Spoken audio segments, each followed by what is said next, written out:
देवताओं के गुरु बृहस्पति, दैत्यों के गुरु शुक्र और मनुष्यों के गुरु बुध को माना जाता है। इसके अतिरिक्त सभी ग्रहों की मां माना जाता है चंद्रमा को। चंद्रमा मनसो जाता है, मन के ऊपर जिसका कंट्रोल है उसे मन से मजबूत चंद्रमा माना जाता है।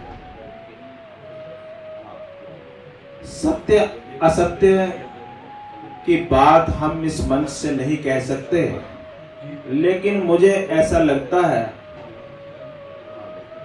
कि मन पर जिन कम से कम ज्योतिषियों का कंट्रोल है उनमें से एक अनिल वत्स जी हैं। मैं प्रार्थना करता हूं अनिल वत्स जी से वो आए और मंच से अपना संबोधन हम सबके सामने रखें। तालियों से स्वागत कीजिए अनिल वत्स जी।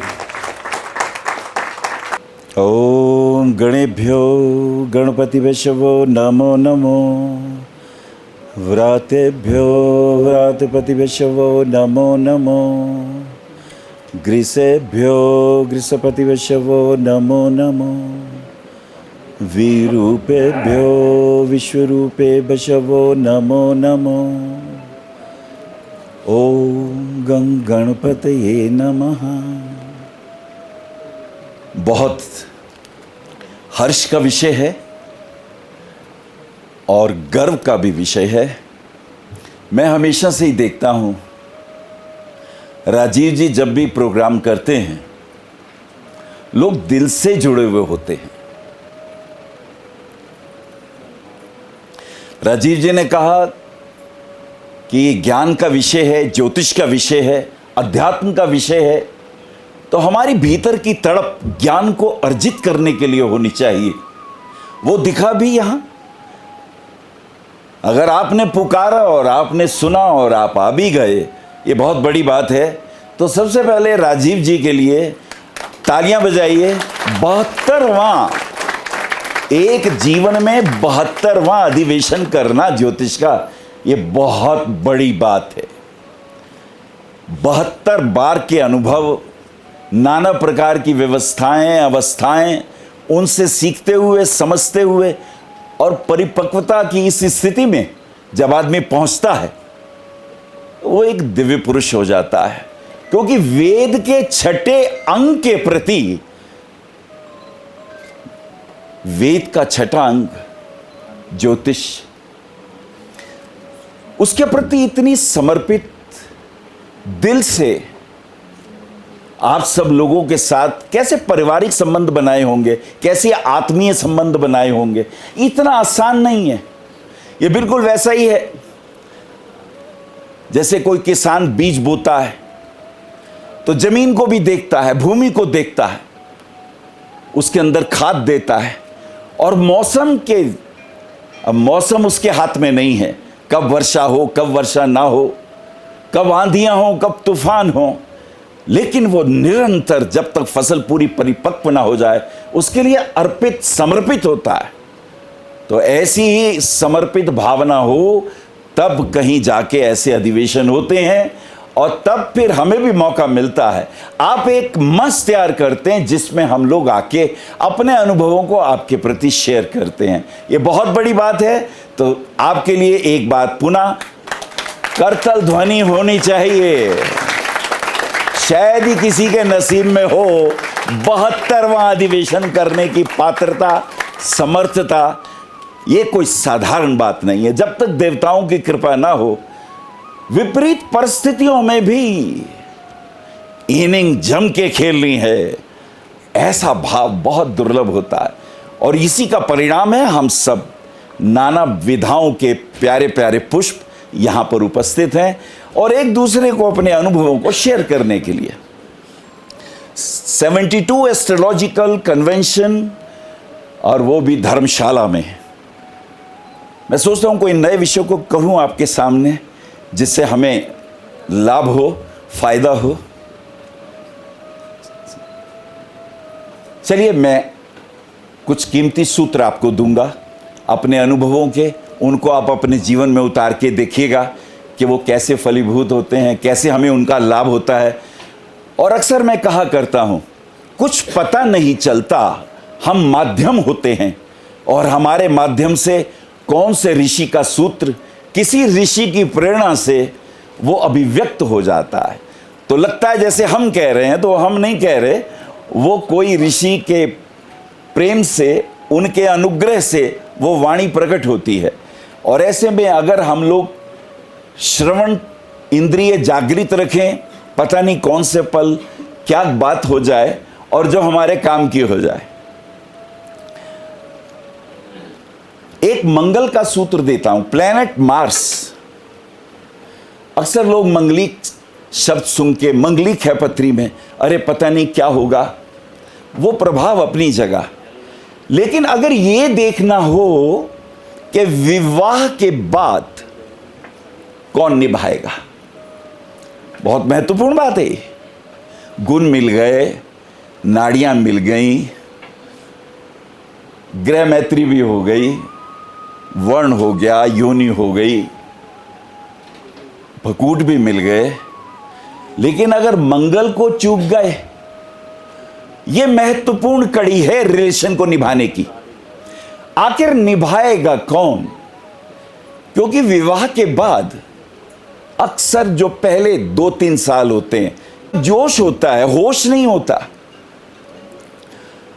और अगर आपके सामने कोई ऐसी पत्री आए कि गुरुजी पता नहीं क्या बात है, निभ नहीं रही, पत्नी से नहीं निभ रही, रोज लड़ती रहती है, रोज रूठ के चली जाती है, मना मना के दुखी हो गया हूं, आखिर क्या करूं?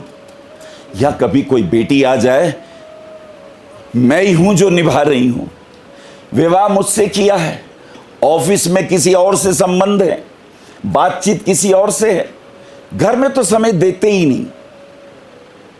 तो आपके सामने एक महत्वपूर्ण प्रश्न चिन्ह, यक्ष प्रश्न आके खड़ा होता है कि इन दोनों में से निभा कौन रहा है। अगर यह जज करना हो तो ये लीजिए मास्टर की, पहले ही अपने उद्बोधन में मैं आपको दे रहा हूं, और ये अनुभव की मास्टर की है।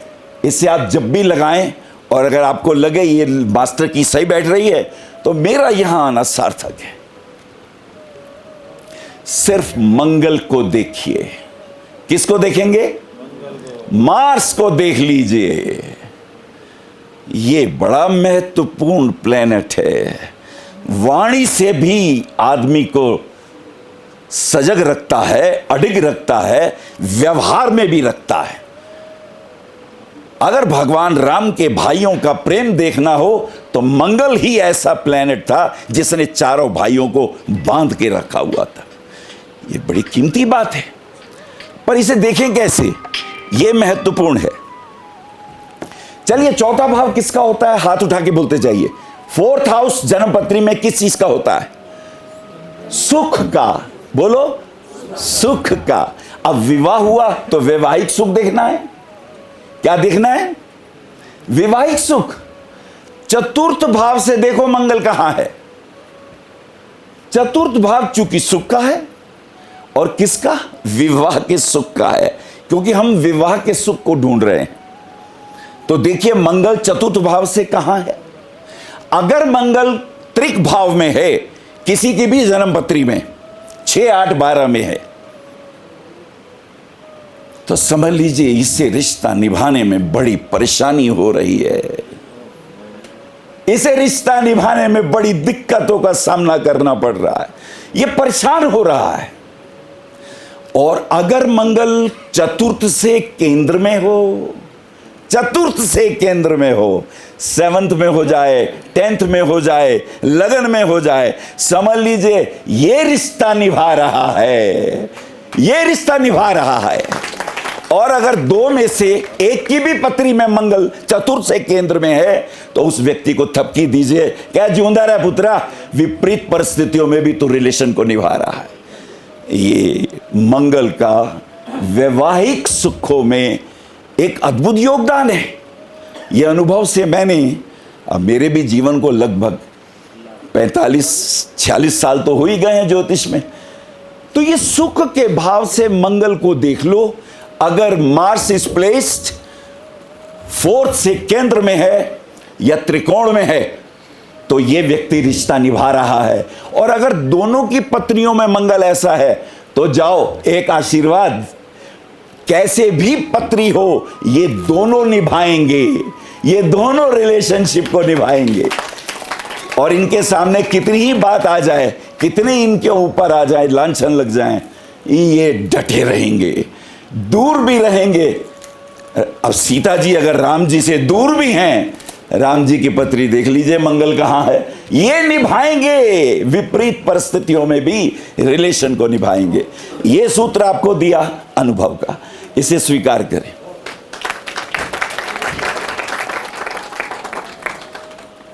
अच्छा, अगर ये नमाज में हो जाए तो सोने में सुहागा है। अब तालियां अब बजाओ। अब चतुर्थ से अगर जन्म पत्री में ना मिले घबराने दी कोई गल नहीं, D9 से देख लो अब ये मंगल कहां है, तो ये बात को बनाने वाला है। ये एक विवाह के दृष्टिकोण से मंगल को मैंने बताया, बहुत से रिश्तों से मंगल को बताया जा सकता है, पर अभी एक चीज मैंने आपको बताई, इसको आप देखिएगा अपने जीवन में। एक बहुत महत्वपूर्ण बात कहूंगा, जीवन में हम लोग बड़ी मेहनत करते हैं, बहुत असाध्य श्रम करते हैं, सफल नहीं हो पाते। हम ये देखते हैं वो लाल किताब का एक्सपर्ट हो गया, मैं भी सीख लूं, मैं भी एक्सपर्ट हो जाऊं। हो सकते हो एक्सपर्ट, लेकिन क्या उसमें से कुछ नए का सृजन कर सकते हो? क्या कुछ नया दे सकते हो? चलो न्यूमरोलॉजी ले लो। अब हमारे यहाँ कभी श्री यंत्र की महत्ता हुआ करती थी। श्री यंत्र में लक्ष्मी के 15 का यंत्र अगर किसी को याद हो तो आज उसको लोशोग्रिड के नाम से जाना जाता है। जब कोई चीज बाहर से आती है ना हमारे पास, हम बड़े खुश होते हैं, अरे वाह क्या गजब की चीज आ गई। तो वो भी अच्छा है, उसको भी स्वीकार करना चाहिए। लेकिन सबसे महत्वपूर्ण क्या है, हम क्या नए का सृजन कर सकते हैं? ये बहुत इंपॉर्टेंट बात है। तो चलिए जन्म पत्री का धर्म त्रिकोण, अर्थ त्रिकोण, काम त्रिकोण, तीनों की व्याख्या एक सूत्र में समझे। जब भी किसी की जन्म पत्री देखें तो देखिए धर्म त्रिकोण में कौन कौन से ग्रह हैं। सबसे पहला काम हर एस्ट्रोलॉजर को चाहिए, धर्म त्रिकोण देखो। प्रथम 1, 5, 9 जन्म पत्री का प्रथम भाव, पंचम भाव, नवम भाव। लग्न तुम हो, अगर लग्नेश स्वक्षेत्री है तुम्हें भगवान ने कृपा दी है। अगर लग्नेश मित्र क्षेत्री है भगवान ने कुछ और भी कृपा दी है। लग्नेश उच्च का है, अति कृपा दी है। गुरु है, ओए होए गुरु है, गुरुओं की भी कृपा आ रही है। अब काल पुरुष की कुंडली में नवम भाव देवगुरु बृहस्पति का ही होता है।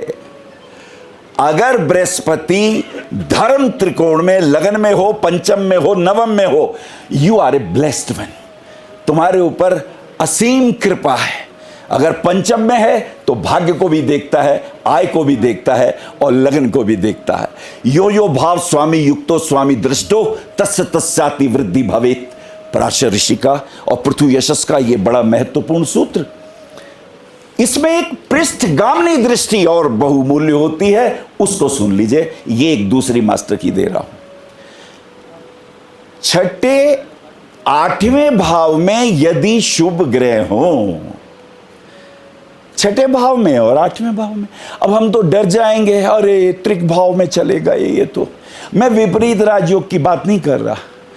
इफ पॉजिटिव प्लैनेट्स, उसमें हमेशा याद रखिए गुरु होता है, शुक्र होता है, गुरु शुक्र होता है, बुध होता है, अस्त ना हो, नीच का ना हो, चंद्रमा होता है यदि स्वक्षेत्री उच्च का हो।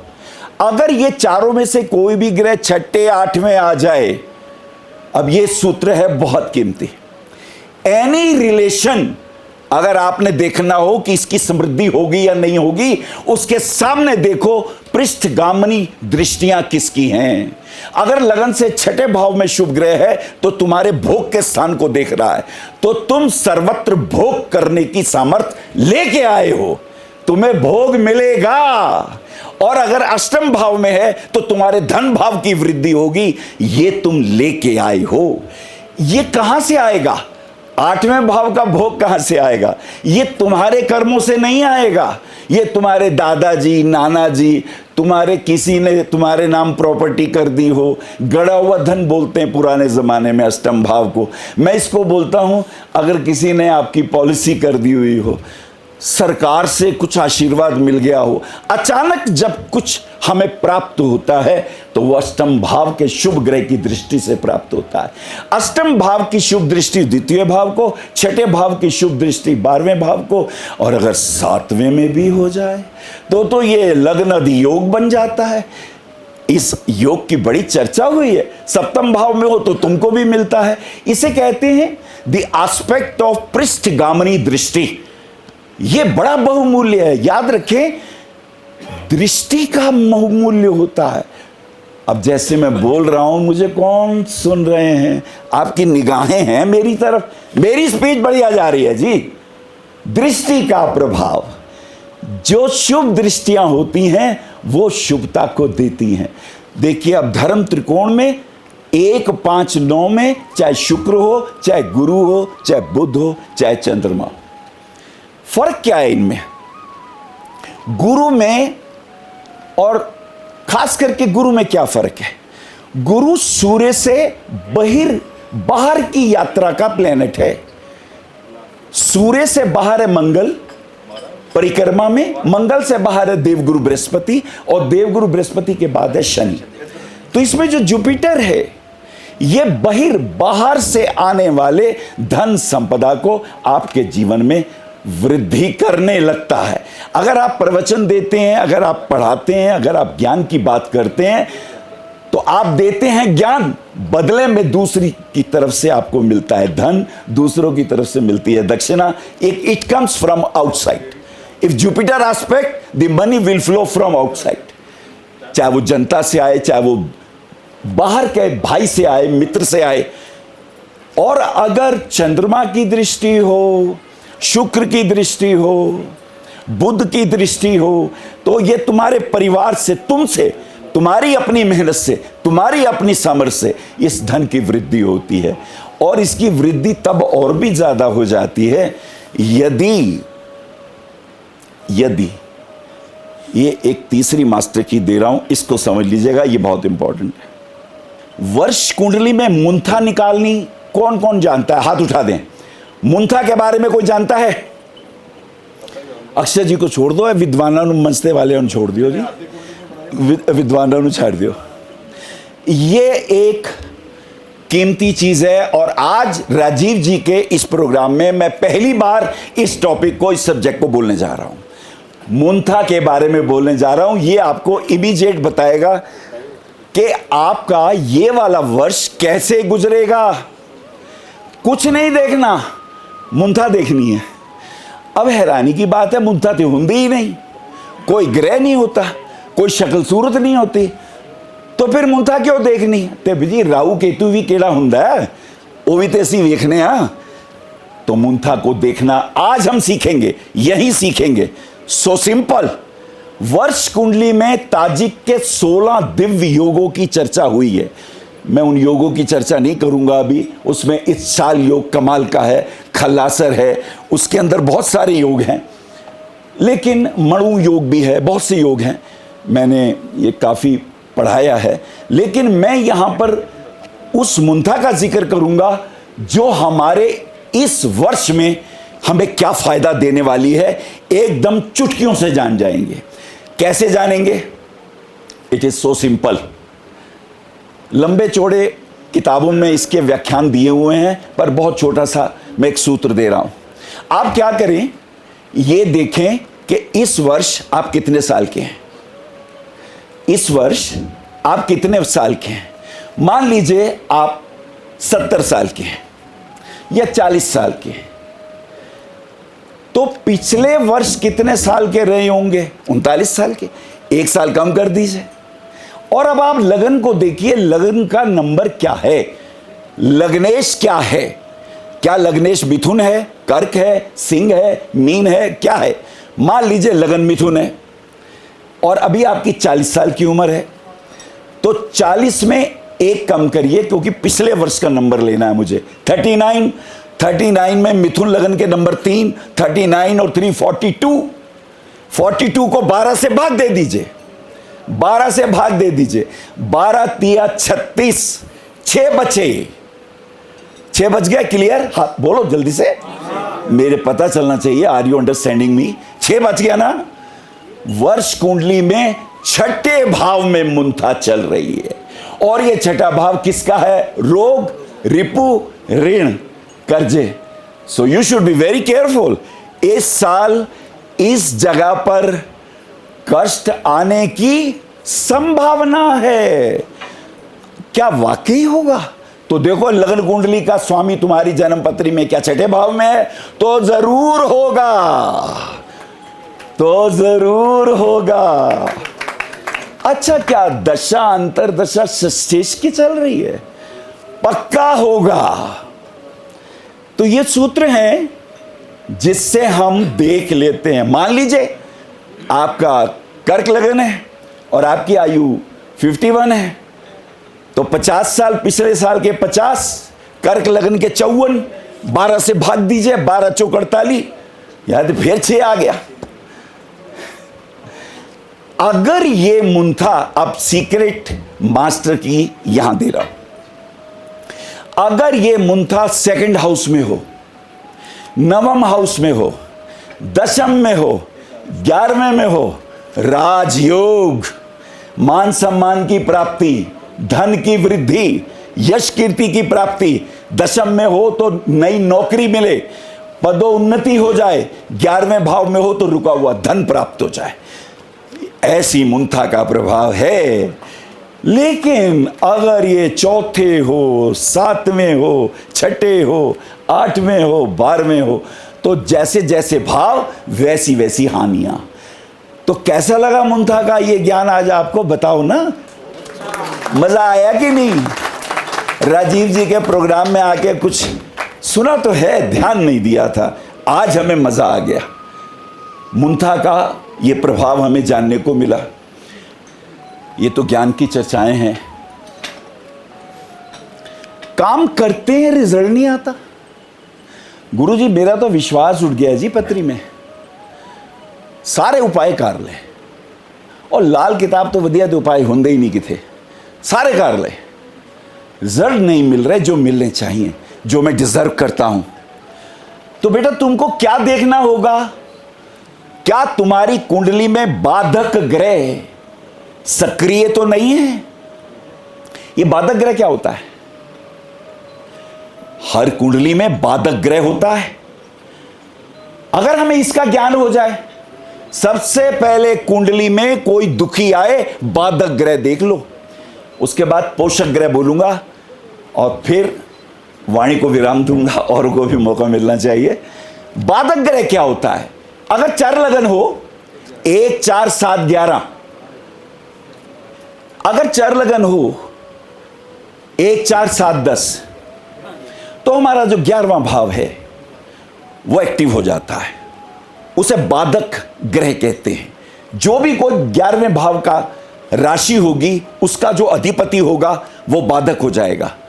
उसमें कोई ग्रह आके बैठा हुआ होगा, वो भी बाधक का रोल करेगा। ये इसकी व्याख्या लंबी है, अभी समझे 11वें भाव का स्वामी बाधक है। और अगर आपकी स्थिर राशियां हैं 2, 5, 8, 11, तो नवम भाव आपका एक्टिव हो जाएगा, नवम भाव का स्वामी बाधक हो जाएगा। अभी बड़ी हैरानी की बात है, नवम भाव तो भाग्य का है।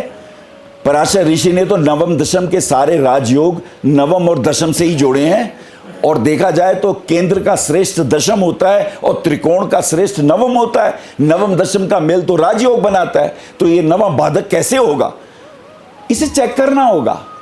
और अगर द्विस्वभाव लगन हो 3, 6, 9, 12, तो सप्तम भाव का स्वामी बाधक हो जाता है। क्या वाकई बाधक होता है? यह मास्टर की यहां आ रही है। इतना तो हमने पढ़ा है, पर क्या वाकई होता है बाधक? इसे चेक कैसे करेंगे? इसे चेक करेंगे 22वें दृष्टकांड के स्वामी से, इसे चेक करेंगे 64वें नवांश के स्वामी से। 64 का नवांश का स्वामी कैसे दिखते हैं? 64वां जो नवाश होता है उसको देखने का सूत्र बड़ा आसान है। जितने यहां ज्ञानी ध्यानी है, मैं उनसे नहीं कह रहा, मैं आप सबसे कह रहा हूं, आपको भी पता है पर दिमाग से निकल जाता है। 64वां नवाश ये देखिए, चंद्रमा से चतुर्थ राशि कौन सी है?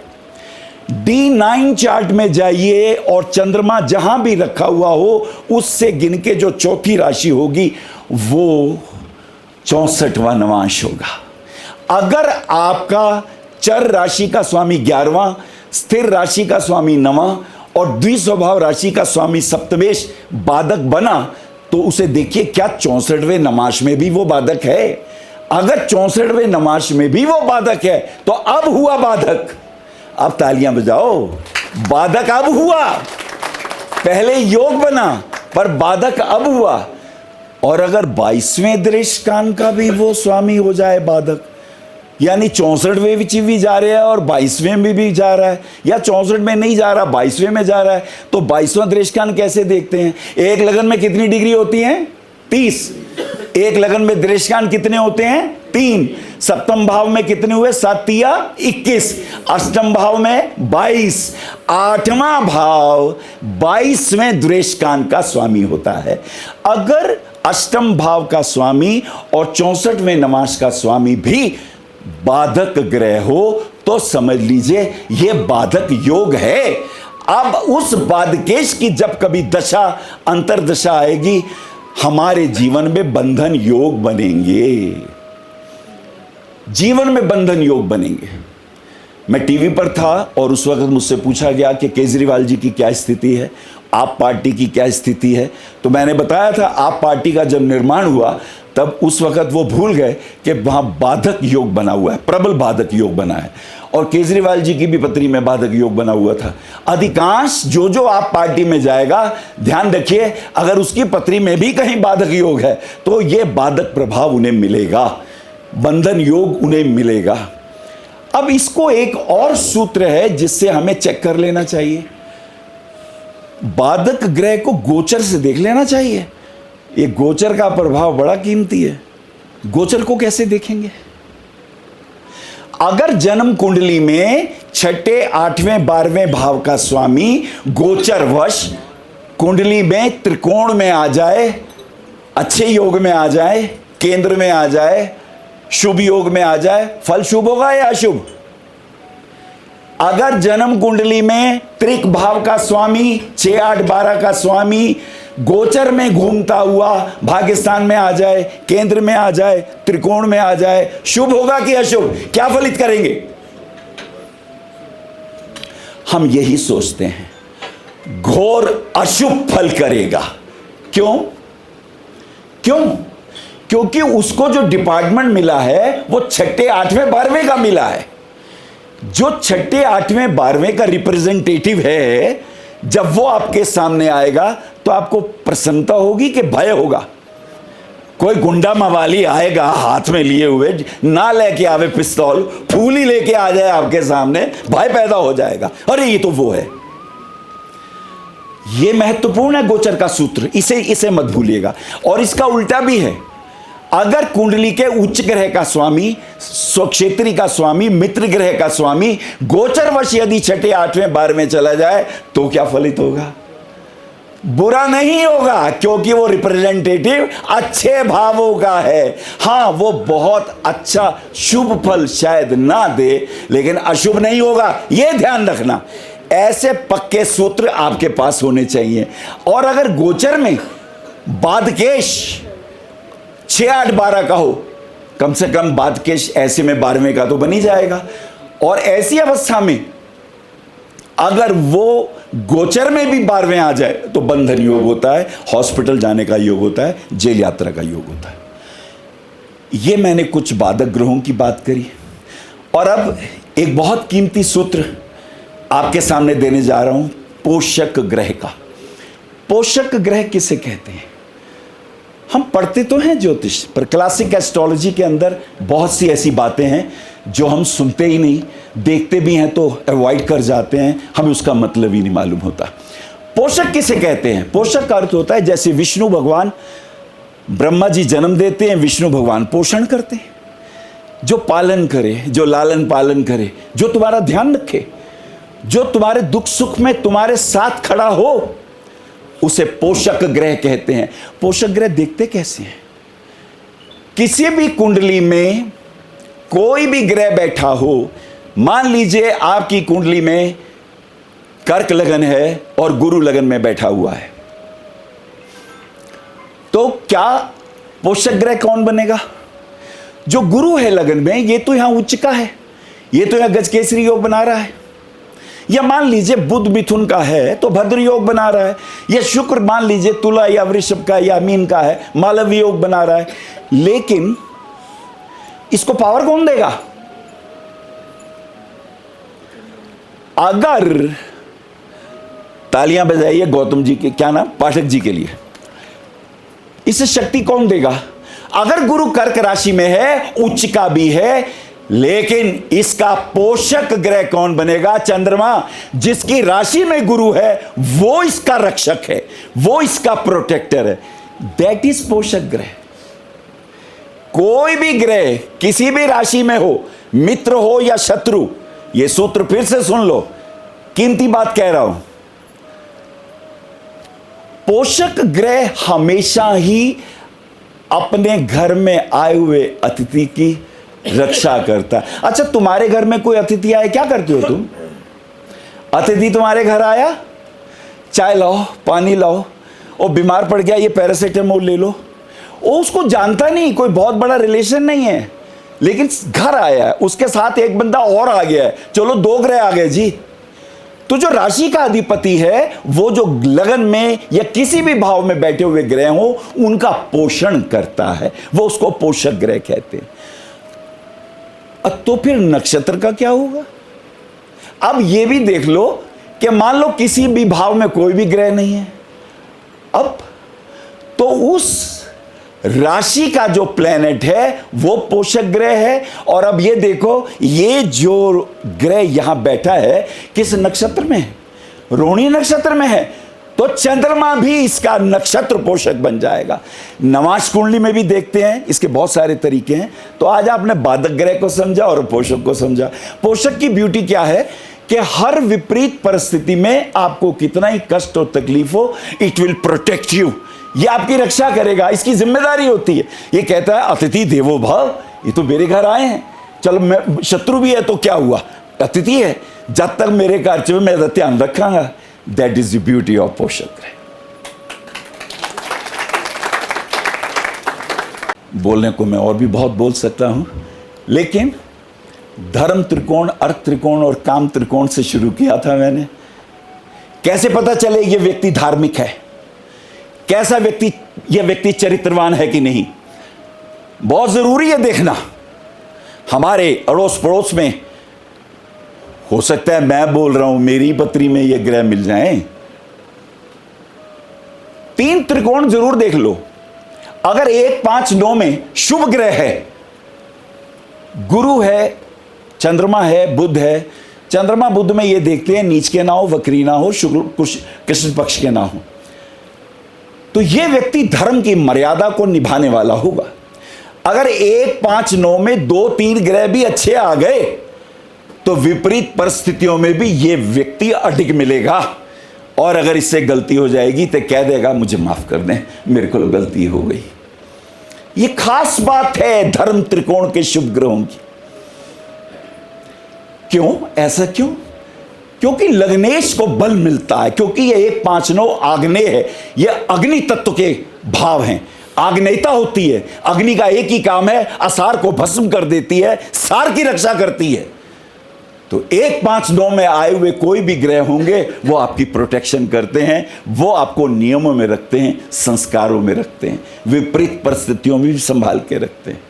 2, 6, 10 में है, अर्थ चिंतन करेगा, पैसा किस तरह कमाया जाए, पैसे की देख लो 1 मिनट के अंदर। 2, 6, 10 भाव में ग्रह हैं तो फाइनेंशियली स्टेटस मेरा अपग्रेड होना चाहिए, ये कोई बुरी बात नहीं है। और क्या 3, 7, 11 में काम त्रिकोण में है तो उसका अर्थ ध्यान से समझें। काम त्रिकोण में मंगल शुक्र के ऊपर बोलूंगा।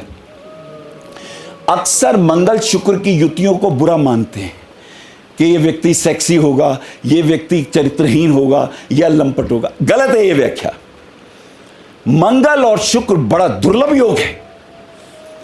अगर मंगल शुक्र का योग है आपकी पत्री में किसी भी भाव में, लेकिन 1 5 9 में गुरु है, केंद्र में गुरु है, तो यह व्यक्ति सौंदर्यवान होगा, रूपवान होगा। यह जब बात करेगा तो लोग इसको देखेंगे और विपरीत परिस्थितियों में अडिग रह के ये हमारा रक्षक बन के आएगा। मंगल शुक्र के योग इफ केंद्र में या धर्म त्रिकोण में गुरु हो, बुध हो, चंद्रमा हो, इवन शुक्र भी हो।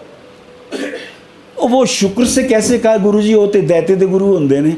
शुक्र उच्च का कहां होता है? मीन राशि में। मीन राशि में जाने के बाद शुक्र दैदीप्यमान हो जाता है और देवगुरु बनने की इच्छा रखता है। वो तो इंद्र ने मना कर दिया, इसलिए उसे दैत्य गुरु बनना पड़ा। लेकिन दैत्यों को भी तो चाहिए ना, उनको भी तो शिक्षा देनी है ना। तो मंगल गुरु से भटकिए नहीं, ये देखना बहुत जरूरी है। लग्नेश अगर बलवान है तो तुम दृढ़ इच्छा वाले हो। चतुर्थेश अगर बलवान है तो तुम्हारा मन संकल्पवान है। वेदों में तो संकल्पों के सूत्र हैं कि हे प्रभु मैं दृढ़ संकल्प वाला बनूं, मैं शुभ कर्मों वाला बनूं।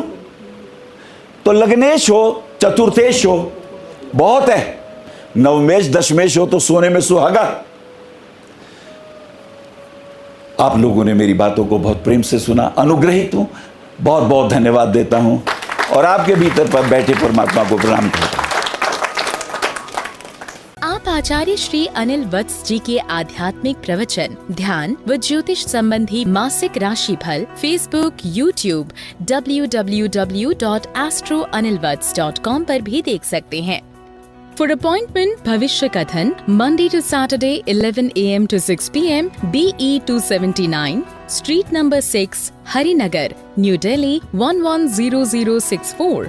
Phone number 98917 39999 98181 89993 981 088 7002 886 000 6030. Website www.bhavishyakathan.com. Acharya Anil Vats @gmail.com.